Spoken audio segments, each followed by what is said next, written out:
Cordial saludo, bienvenidos a la inducción del Sistema de Gestión en Seguridad y Salud en el Trabajo. Mi nombre es Armando Triana, profesional en Seguridad y Salud en el Trabajo e instructor para Grupo PIG. Cuando hablamos del Sistema de Gestión de Seguridad y Salud en el Trabajo, estamos hablando de un proceso lógico por etapas basado en el ciclo PHBA, ¿cierto? Con el fin de anticipar, reconocer, evaluar y controlar los riesgos que puedan afectar en la salud y el bienestar de los trabajadores. Cuando hablamos del ciclo PHBA, hablamos de planear, hacer, verificar y actuar. Para el sistema de gestión, ¿qué hacemos? Establecemos unos objetivos e identificamos los procesos necesarios para lograr estos objetivos del sistema. Entonces, en ese planear, por ejemplo, planeamos unas inspecciones, ¿cierto? En ese planear el día, la hora, ¿cierto? ¿Qué vamos a inspeccionar en ese momento? Seguido, pues viene la etapa del hacer, ¿cierto? Vamos en campo, realizamos esa inspección. Después viene la etapa del verificar, ¿cierto? Entonces verificamos qué pudo haber salido mal en ese hacer. Entonces resulta y pasa que el día y la hora no era la más apropiada porque no teníamos el apoyo de un brigadista, no teníamos el apoyo de alguien del COPAS, entonces nos tocó solo o simplemente no podíamos ingresar a esa área porque estaban en producción, entonces no era permitido entrar personas a hacer inspecciones ahora. Entonces, de acuerdo a esa verificación, la próxima vez vamos a hacerlo de acuerdo pues a un horario establecido, que el líder de producción nos diga que sí nos puede colaborar con un brigadista, que podamos hacerlo a una hora acorde, una fecha acorde, que no vaya a interrumpir con esos procesos. Dentro del sistema de gestión debemos contemplar unas políticas o tener unas políticas del sistema de gestión. ¿Cuál es esta? La primera es la política de seguridad y salud en el trabajo. Es donde la prioridad es crear, implementar y mantener ese sistema de gestión de seguridad y salud en el trabajo apoyado a nivel gerencial, ¿cierto? Que lo que busca es, o el objetivo principal es, velar por el completo bienestar físico, mental y social de los trabajadores. Dentro de estas políticas también está el alcohol y sustancias psicoactivas, que dice que nos prohíbe presentarnos a ejercer nuestras funciones laborales bajo los efectos de alcohol, sustancias psicoactivas o energizantes, porque ellas pueden afectar nuestro desempeño llegándonos a ocasionar de pronto un accidente de trabajo. La política de elementos de protección personal nos quiere decir que la empresa o la compañía nos debe suministrar estos elementos para salvaguardar nuestra integridad física y que asimismo nosotros como trabajadores debemos comprometernos con el uso y buen cuidado de los mismos, esto con el fin de evitar accidentes y evitar enfermedades. En las siguientes son los objetivos del sistema de gestión. El primero, documentar, implementar y mantener un sistema. Entonces, ¿cómo lo documentamos? Cuando creamos listas de asistencia a una capacitación, a una charla. ¿Cómo más lo documentamos? Cuando creamos la política y asimismo se le socializa a los compañeros y está verificada por la alta gerencia, quien es el que nos da la firma de su autorización. El segundo, ejecutar las actividades de promoción y prevención. Entonces realizamos charlas de seguridad, realizamos capacitaciones, cuando cambiamos algún proceso, asimismo pues estamos socializando con los trabajadores. El tercero, identificar, valorar y evaluar oportunamente los riesgos y peligros que puedan propiciar accidentes, pues esos son los objetivos como tal. También es identificar si, por ejemplo, la escalera no tiene baranda, entonces debemos darle un valor, debemos evaluar o implementar esa baranda para evitar que las personas de pronto se me resbalen y caigan escalera abajo. El cuarto es cumplir al 100% con la normatividad legal vigente, ¿cierto? Entonces estamos dando cumplimiento al decreto 1072 de 2015, donde me dice que toda compañía debe tener un sistema de gestión de seguridad y salud en el trabajo. También damos cumplimiento a la resolución 0312 de 2019, donde ella me indica qué o cuáles son los estándares mínimos de acuerdo a el nivel de riesgo que se encuentra su compañía según la ARL y de acuerdo al número de trabajadores que usted tenga en su compañía. Entonces debe cumplir con unos requisitos mínimos en ese sistema de gestión. El decreto 1295/1994 en su artículo 21 nos habla de las obligaciones del empleador y de los empleados en cuanto al sistema de gestión. Entonces, el primero de las obligaciones del empleador: definir, firmar y divulgar la política de seguridad y salud en el trabajo, que ya la revisamos, ya la vimos. La segunda, revisión de cuentas al interior de la empresa. Entonces, los empleadores nos tienen que comentar tanto a los trabajadores como a las directivas qué está haciendo en cuanto a seguridad y salud en el trabajo. No es que, por ejemplo, se compraron una silla nueva, se está viendo la gestión porque las que habían ya estaban viejitas, obsoletas y generaban que las personas que trabajaban en ellas salían con dolores de espalda, dolor lumbar, etcétera, etcétera. Listo. El tercero, cumplimiento de los requisitos normativos aplicables. Entonces, que ellos cumplan, ya hablamos del decreto 1072, de la resolución 0312, pero entonces, ¿qué otro puede ser aplicable? Lo que vivíamos en pandemia, entonces nos decían, o habían decretos donde nos exigían que debíamos tener un distanciamiento, donde decía que debíamos utilizar el tapabocas cuando estábamos trabajando, donde decía que debíamos contar con jabón, con toallitas, etcétera, etcétera, para lavamanos. Ahí estábamos dando cumplimiento a esos decretos que salían en cuanto a todo el tema COVID. Asimismo, por ejemplo, si su empresa trabaja con personas en alturas, dar cumplimiento a toda la normatividad que en ella reza, por ejemplo, que deben de utilizar el casco, que deben de tener cursos, que deben de utilizar un arnés, etcétera. También. Entonces, el cuarto es plan de trabajo anual en seguridad y salud en el trabajo. Pues se debe crear un cronograma de actividades donde voy a decir específicamente, por ejemplo, en enero voy a dar la reinducción al sistema de gestión, en febrero voy a capacitar la brigada, pero también voy a realizar los exámenes periódicos y asimismo pues con todos los siguientes meses. El quinto es la participación de los trabajadores. Entonces el empleador me permita que los trabajadores participen en el sistema de gestión. ¿Cómo? Que sean partícipes en alguno de los comités, como es comité de convivencia laboral, como es el COPAS, como es la brigada de emergencias, o como mínimo, por ejemplo, que haga las pausas activas y que participe en las charlas de seguridad. El sexto, asignación y comunicación de responsabilidades. Entonces, dentro del sistema de gestión tenemos el tema de las brigadas de emergencia, donde nos dice que habrán unos que puede ser líder de evacuación, entonces le vamos a designar esa responsabilidad.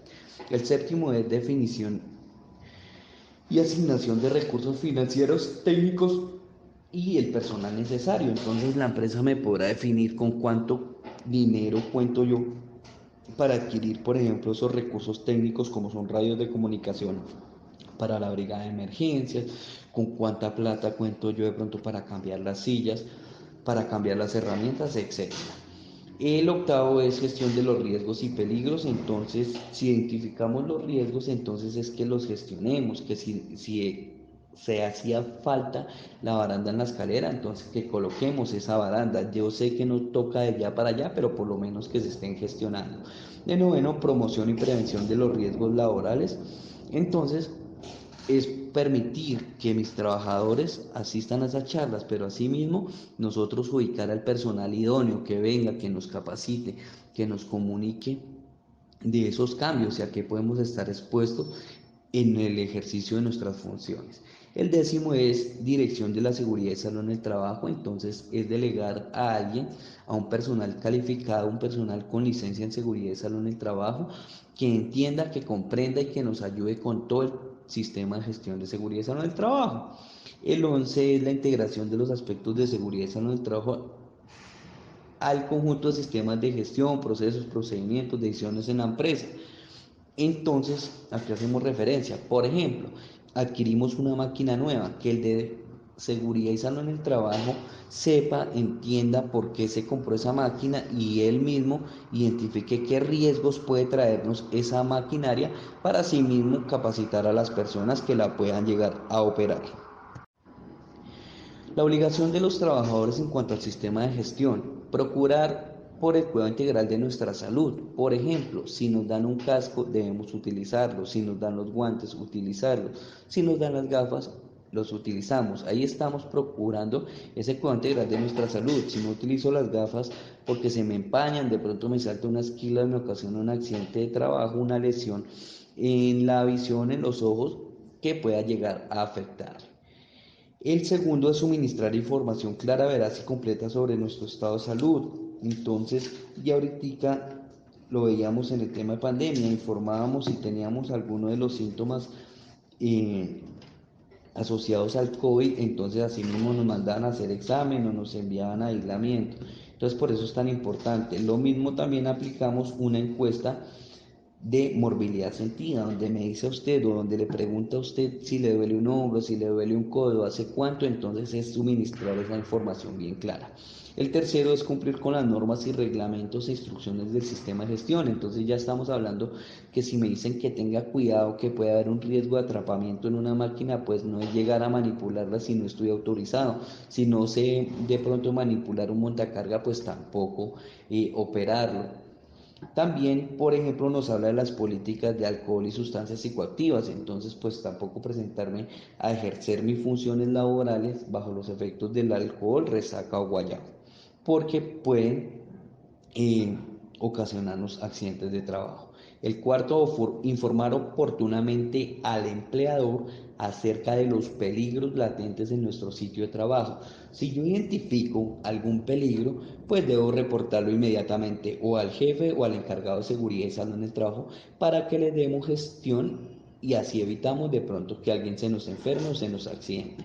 El quinto es participar en las actividades de capacitación en seguridad y salud en el trabajo definido en el plan de capacitación, como ya estaba anteriormente, entonces es participar. ¿Cierto? Si no me gusta el tema de brigadas, si no me gusta el tema de comités, entonces por lo menos y como mínimo participar en pausas activas y en charlas de seguridad. El sexto es participar y contribuir al cumplimiento de los objetivos del sistema de gestión de la seguridad y salud en el trabajo, pues es participando, por ejemplo, si yo identifico alguna condición insegura, informarla, si yo veo que de pronto me estoy enfermando de las manos, informarlo, todo esto con el objetivo de anticiparnos a un accidente o a una condición insegura. Reglamento de higiene y seguridad y salud en el trabajo. El reglamento de higiene y seguridad es una declaración pública del cumplimiento de toda normatividad en el ámbito de seguridad y salud en el trabajo.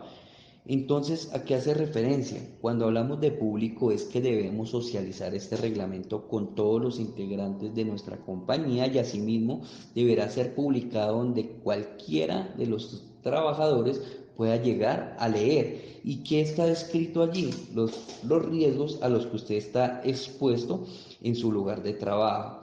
Entonces, ¿cuáles pueden ser esos riesgos? El primero, biomecánico, hace referencia a levantamientos de cargas. Si usted hace levantamiento de cargas, está expuesto a un riesgo biomecánico. También está expuesto si tiene posturas prolongadas. ¿Qué hace referencia a este riesgo biomecánico con posturas prolongadas? A que mi trabajo requiere que yo todo el día esté de pie, a que mi trabajo requiere que yo todo el día esté sentado. Entonces, esos son posturas prolongadas.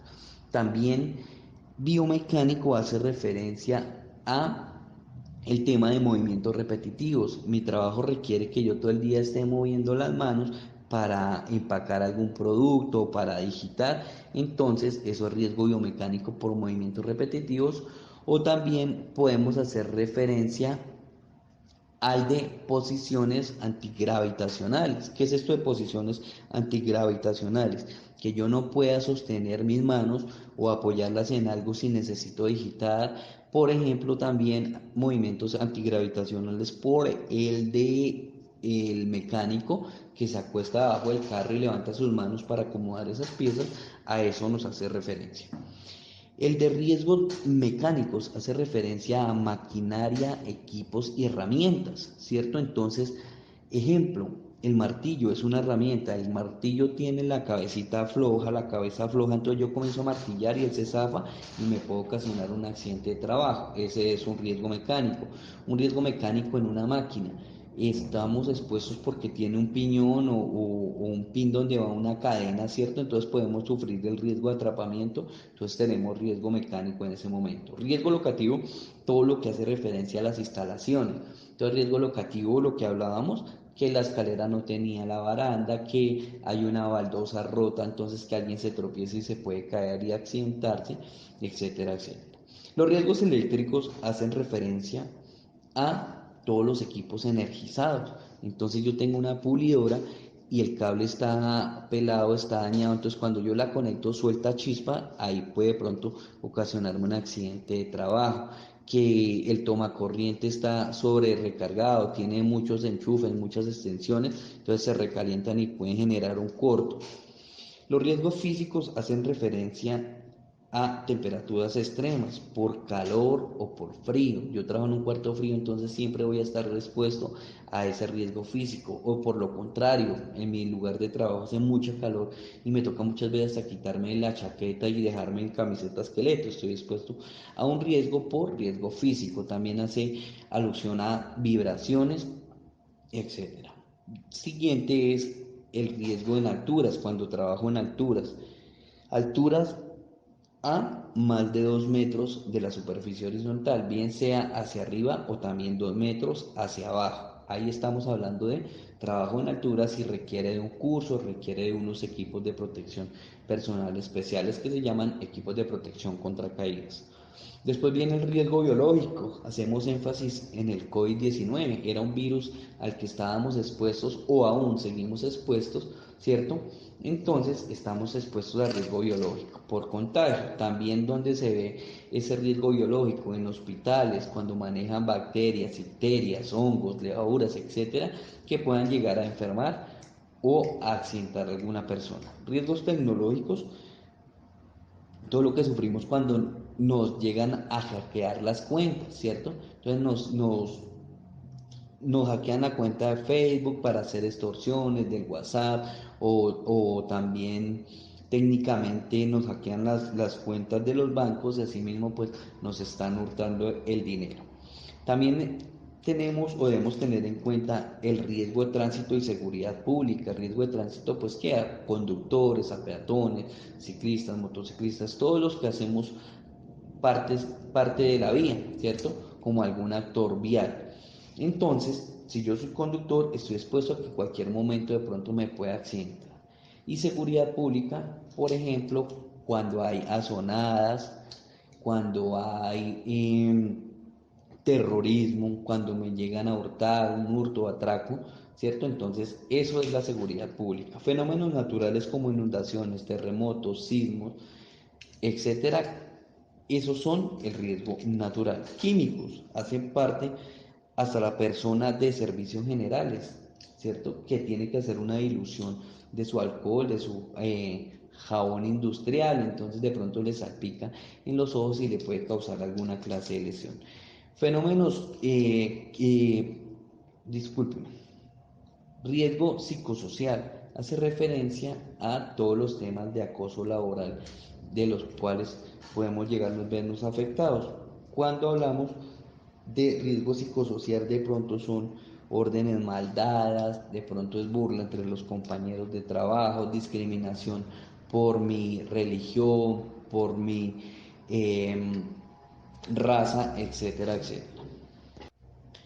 ¿Qué debemos hacer en caso de un accidente de trabajo? Lo primero que debemos hacer es activar o accionar la brigada de emergencias en caso de que requiramos ese primer auxilio. Lo segundo es reportar al jefe inmediato o supervisor, alguno de los dos que nos puedan ayudar con lo que esté pasando en ese momento. El tercero es informar a la ARL y realizar el FURAT. FURAT es formato único de reporte de accidente de trabajo, que lo va a diligenciar la persona encargada de seguridad y salud en el trabajo. Nosotros informamos a la vía telefónica para que ellos nos indiquen a dónde nos pueden dar atención a esta persona accidentada si se requiere.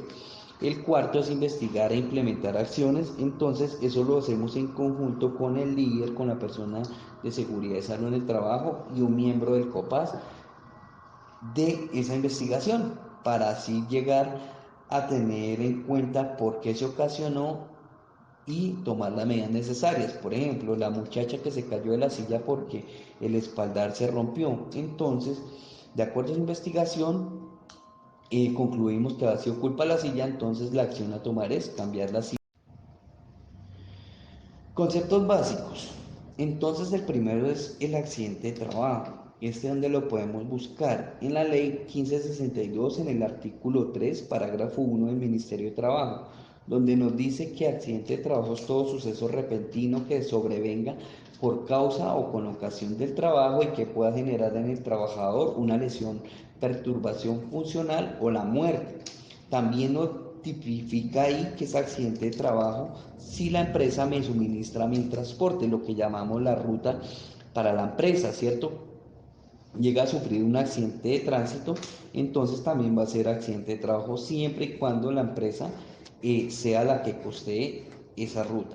También es accidente de trabajo cuando estoy representando a la empresa en un evento deportivo, cuando estoy representando a la empresa en un evento cultural y llega a pasar alguna clase de lesión o llego a tener alguna clase de lesión, entonces también va a ser accidente de trabajo. Lo mismo cuando actúo bajo las órdenes del jefe. Me pidió el favor de que fuera a pagar un recibo de la luz. Cuando yo iba a pagar el recibo de la luz, se me acercaron dos personas, me atracaron, me golpearon, entonces me lesionaron. Sería accidente de trabajo porque estaba actuando bajo las órdenes de mi jefe. La enfermedad laboral es la contraída como resultados a una exposición o a un factor de riesgo al cual me he visto obligado a trabajar durante muchos años. Entonces la persona que está en la oficina, que digita o que lleva bastantes años ahí en esa oficina digitando, le pueden doler las manitos, se puede enfermar del túnel del carpo, del manguito rotador. El guardia de tránsito que estuvo durante muchos años trabajando y direccionando el tránsito, ¿cierto? Entonces inhalaban esos gases tóxicos que emitían los vehículos y con el tiempo sufren enfermedades pulmonares.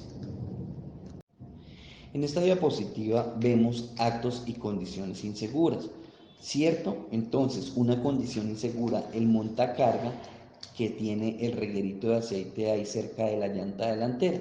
Es una condición insegura porque se evidencia el mal estado, que no le realizan ninguna clase de mantenimiento.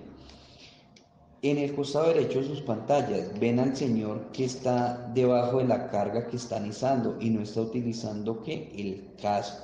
Esto puede ocasionar que donde se llegue a caer ese elemento le va a causar una grave lesión.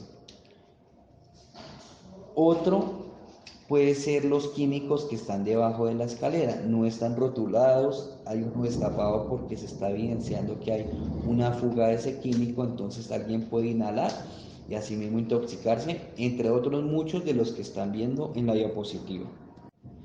En esta diapositiva vemos actos y condiciones inseguras, ¿cierto? Entonces, una condición insegura, el montacarga que tiene el reguerito de aceite ahí cerca de la llanta delantera.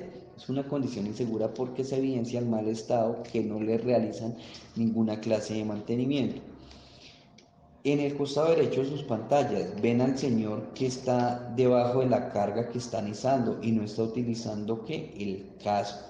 Esto puede ocasionar que donde se llegue a caer ese elemento le va a causar una grave lesión. Otro puede ser los químicos que están debajo de la escalera, no están rotulados, hay uno destapado porque se está evidenciando que hay una fuga de ese químico, entonces alguien puede inhalar y asimismo intoxicarse, entre otros muchos de los que están viendo en la diapositiva. El COPAS es un organismo de promoción y vigilancia de las normas de seguridad y salud en el trabajo. El COPAS debe garantizar que los riesgos y enfermedades derivados de accidentes de trabajo sean reducidos a un mínimo posible. Debemos tener en cuenta que las empresas con menos de 10 trabajadores deben tener un vigía en seguridad y salud en el trabajo que realizará las mismas funciones que el COPAS. Si mi compañía o mi empresa es de 10 a 49 trabajadores, deberán elegir un representante por cada una de las partes. Un representante por parte del empleador, que lo elegirá el empleador, y un representante por parte de los empleados, que lo elegiremos nosotros los empleados mediante voto popular previo a una inscripción como candidato. También deben de tener su respectivo suplente. En el caso de 50 trabajadores a 499, debemos tener en cuenta o deben representarnos dos por cada una de las partes con su respectivo suplente, dos por parte del empleador, dos por parte de los empleados. De 500 a 999, tres representantes por cada una de las partes. Entonces nosotros elegimos nuestros tres representantes mediante voto popular y el empleado también elegirá sus tres representantes y ellos deben de tener el respectivo suplente. De 1000 o más trabajadores, cuatro representantes por cada una de las partes.